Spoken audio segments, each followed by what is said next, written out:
अब सीधे बरेली चलेंगे, जहां सीएम धामी उत्तरायणी मेले का उद्घाटन कर रहे हैं।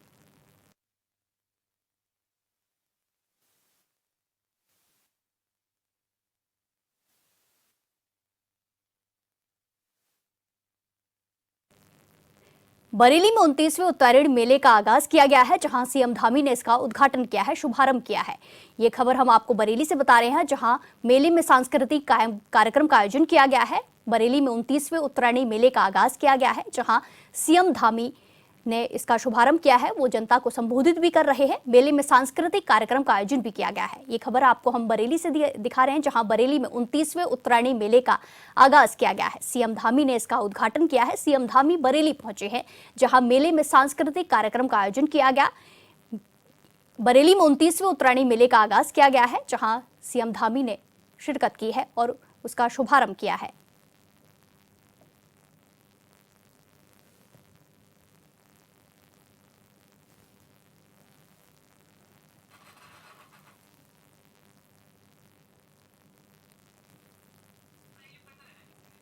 ये खबर हम आपको बरेली से दिखा रहे हैं, जहां बरेली में 29वें उत्तरायणी मेले का आगाज किया गया है। सीएम धामी ने इसका शुभारंभ किया। सीएम धामी ने यहां मौके पर पहुंचकर जनता को संबोधित किया है और काफी ज्यादा नेता भी यहां मौजूद रहे। बरेली में 29वें उत्तरायणी मेले का आगाज किया गया, जहां सीएम धामी ने इसका शुभारंभ किया और जनता को संबोधित किया और अपने कई सारे विकास कार्यों की जानकारी भी दी। मेले में सांस्कृतिक कार्यक्रम का आयोजन भी किया गया था। बरेली में 29वें उत्तरायणी मेले का आगाज किया गया है, जहां सीएम धामी ने शिरकत की है और सीएम धामी के साथ साथ कई सारे नेता भी मौजूद रहे। मेले में सांस्कृतिक कार्यक्रम का आयोजन किया गया था।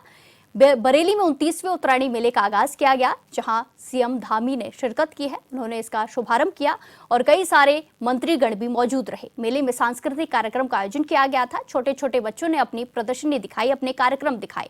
बरेली में 29वें उत्तरायणी मेले का आगाज किया गया है, जहां सीएम धामी ने अपनी शिरकत की है। मेले में सांस्कृतिक कार्यक्रम का आयोजन किया गया।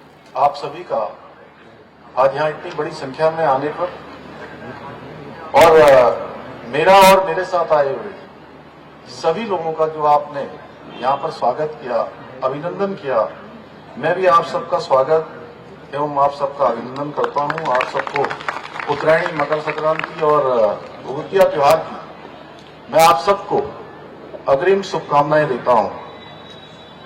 पिछले कई वर्षों से बरेली की इस ऐतिहासिक धरती पर आयोजित होने वाले इस विशाल सांस्कृतिक मेले में आप सबके मध्य आकर मुझे बहुत प्रसन्नता हो रही है और मैं सच में पिछले सालों में भी कई बार मैंने प्रयास किया कि मैं आप सबके बीच में आकर जरूर इस मेले में प्रतिभाग करूं, इस आयोजन में आप सबके साथ सहभागी बनूं, लेकिन ऐसा अवसर बन नहीं पाया। और पिछली बार जब मैं बरेली आया था तो हमारे छत्रपाल जी के चुनाव में तो आप सब लोगों ने बड़ा आयोजन किया था और एक हमारी माताएं, बहनें, बच्चे, समाज के हमारे सब नौजवान बड़ी संख्या में एकत्र हुए थे और उस दिन हमारे पंत जी वगैरह ने मुझे कहा कि आपको मेले में जरूर आना है इस वर्ष। और मैंने तब चूंकि बहुत जोर से वायदा तो नहीं किया था, लेकिन मैंने इनसे नहीं किया, लेकिन अपने आप से वायदा कर लिया था कि मैं जरूर आप सबके बीच में आऊंगा। और आज मैं आप सबको जिस प्रकार से आपकी प्रसन्नता देख रहा हूं, आप सबके अंदर ऊर्जा देख रहा हूं, सच में मुझे बहुत खुशी हो रही है। और मुझे लग रहा है कि मैं बरेली तो वैसे क्योंकि मेरा बचपन से आना जाना रहा है, बहुत छोटे थे तब से आए और इस मेले में भी आए हम। ये मंजुल दादा हमारे जानते हैं, तो मैं आया इस मेले में भी पहले आया, लेकिन ये जो जिम्मेदारी मुझे मिली आप सबके आशीर्वाद से, हमारी देवभूमि के आशीर्वाद से, आदरणीय प्रधानमंत्री जी के मार्गदर्शन में, तो मैं उसके बाद आप सबके बीच में नहीं आ पाया। मेरा मन बहुत था कि मैं जरूर आप सबके बीच में आऊं, इसमें प्रतिभाग करूं। यह अवसर आज आया और सच में बहुत प्रसन्नता हो रही है आप सबकी।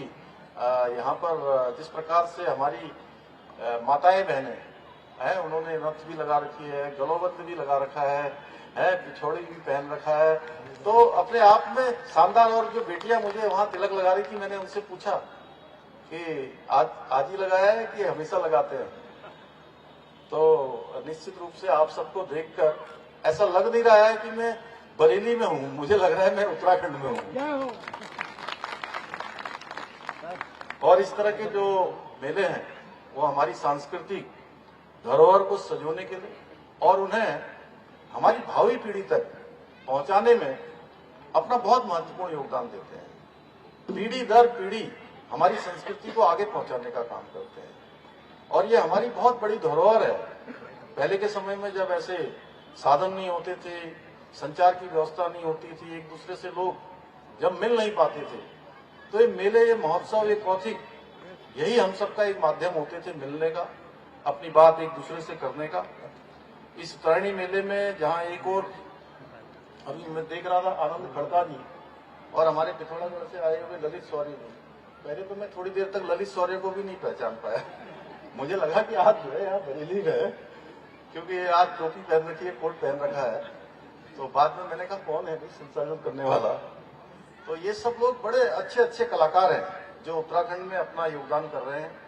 आनंद खड़का जी की टीम, जिन्होंने ये मां नंदा सुनंदा का एक शुरुआती यहाँ पर कार्यक्रम प्रस्तुत किया, ये सब इन मेलों के माध्यम से इन सबको भी बड़ा अवसर मिलता है अपनी प्रतिभा के प्रदर्शन का।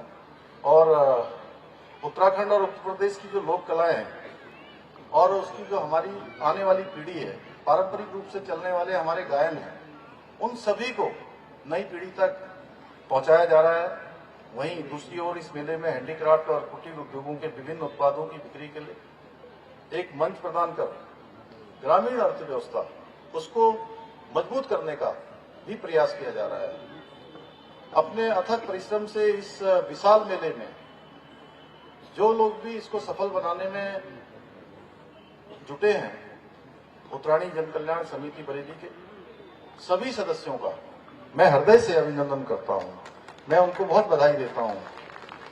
भाइयों बहनों, आदरणीय प्रधानमंत्री जी के देश के प्रधान सेवक बनने के पश्चात पूरे भारत में विकास भी और विरासत भी के उद्घोष के साथ आज सांस्कृतिक पुनर्जागरण का एक यज्ञ की शुरुआत हुई है। एक यज्ञ आगे बढ़ रहा है।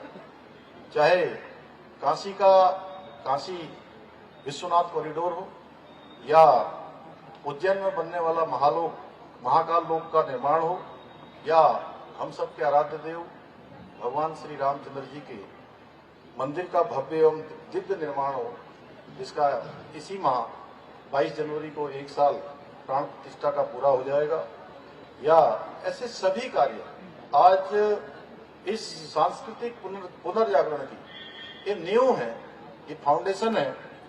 और आदरणीय प्रधानमंत्री जी के मार्गदर्शन में, उनके आशीर्वाद से, उनके सहयोग से हमारी सरकार भी उत्तराखंड के विकास के साथ साथ जो सांस्कृतिक धरोहरें हैं उनके संरक्षण के लिए भी निरंतर प्रयास कर रही है। जहां एक और बाबा केदार का धाम, वह नवनिर्माण और पुनर्निर्माण वहां पर हो रहा है। अनेक व्यवस्थाएं वहां पर की जा रही हैं। अभी वहां पर एक उपचुनाव भी हुआ था, जो कि वहां की हमारी विधायक थी पहले शैला रानी रावत जी, उनका देहांत हो गया था। उसके बाद नया चुनाव हुआ। आप सब लोगों ने देखा होगा, बाबा के धाम में एक बड़ी विजय हमारी पार्टी को वहां पर मिली। और क्योंकि आज विकास का काम भी तेजी से राज्य के अंदर हो रहा है, चाहे बद्रीनाथ धाम में करोड़ों की लागत से पुनर्निर्माण एवं मास्टर प्लान पर काम किया जा रहा है। वहीं दूसरी ओर मानसखंड मंदिर माला मिशन के अंतर्गत कुमाऊं क्षेत्र के जितने भी हमारे पौराणिक मंदिर हैं, जितने भी प्रमुख धार्मिक स्थल हैं, उनके सौंदर्यीकरण का कार्य, नवनिर्माण पुनर्निर्माण के कार्य भी तेज गति के साथ किए जा रहे हैं। एक और जहां आप सब लोग हरिद्वार जाते हैं, ऋषिकेश जाते हैं, और अब धीरे धीरे